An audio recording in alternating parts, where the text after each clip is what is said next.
Good afternoon and welcome to 365 Days of Amazing Stories with Theo Mayer. Here we are on day 323, and I'm continuing the story of Jullanar of the sea from 1001 Arabian Nights.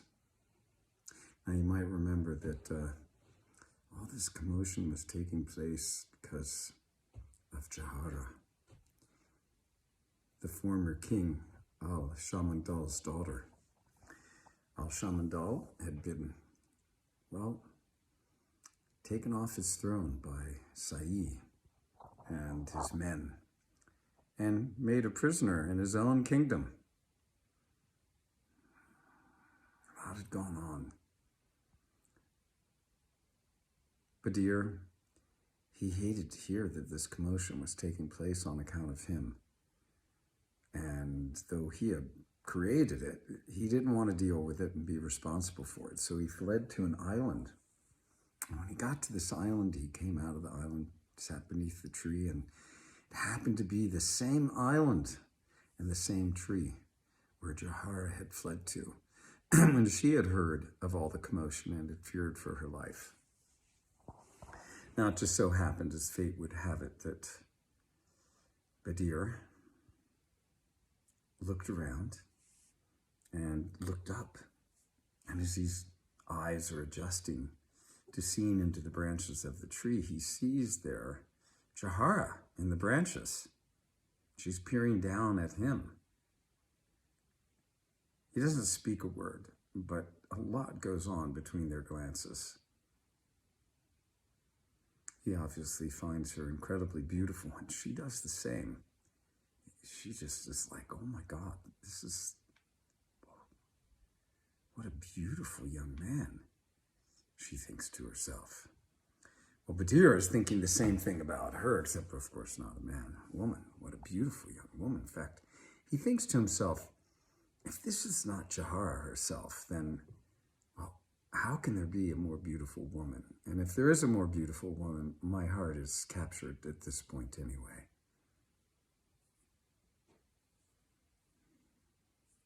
He looks up and he says, whoever you are, I'm captured. My eyes are looking upon the most beautiful image I have ever seen in this entire world. My heart is captured. And Jahara says something similar to the fact that she is captured as well. And she's never gazed upon a more handsome youth than he is. Oh, he says, whoever you are, could you please come down? Will you please come down? She says, I am afraid to. For it is my father, Al-Shamandal, the king of the sea. He has just been overtaken by a man named Sa'i. I fear for my father's life. Badir, when he heard this, he knew that this had to be Jahara. And he again asked her to come down out of the tree. He didn't know what would happen next, and all he could think was that this was his beloved, and he would stop at nothing to win her and to have her hand in marriage. And for certainly at this point, with Al-Shamandal captured, it would be inevitable that she would marry him. But of course he wanted to have her in love with him as much as he loved her. And so he asked her to come down, which she did. And she sat before him, and the two of them talked. Some small talk, words of love and admiration of each other. And as they did this, Badir said, it is because of me that all this commotion has taken place. For I am indeed Badir, the king of Persia, and the nephew of my uncle Sa'i. When Jahara heard this. She thought to herself, this foul young man, he is the one responsible for what has just happened to my father. If I cannot foil him, I shall not rest for even a day. And if I allow this to go on any further, then certainly this love will overpower me. I cannot have this. And she began to harden herself to the feelings that were coming up from within.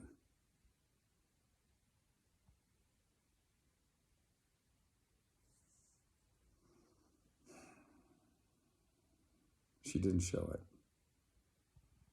And she began to speak lovely words, even more lovely, sweet, soaked words, dripping with dishonesty to Badir, who was soaking it all in as if a sponge. And the words he wanted to hear. She was saying things like, oh my God, I cannot believe that you are in fact Badir. She said, cut off the hand of my father. How could he have resisted having you as my husband, resisted having you as his son-in-law? For there are none more handsome, nor eloquent, nor intelligent, nor handsome, beautiful. And with these melting words, she just caught Badir's heart, captured his heart, to the point where there was no turning back for him. He thought that everything was going splendidly for him, just as he wished for it to have gone.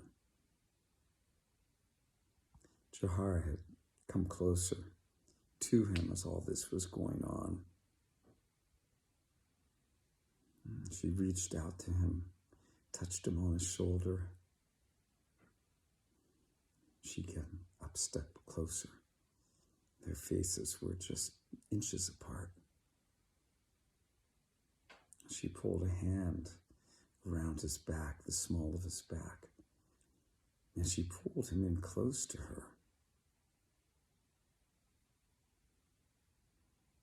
And as she did, she began to speak words that Badir could not understand.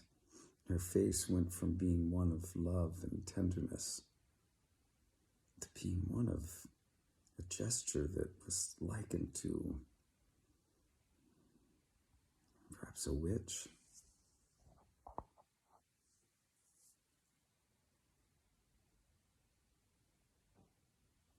She spoke these words, and then she spat into his face.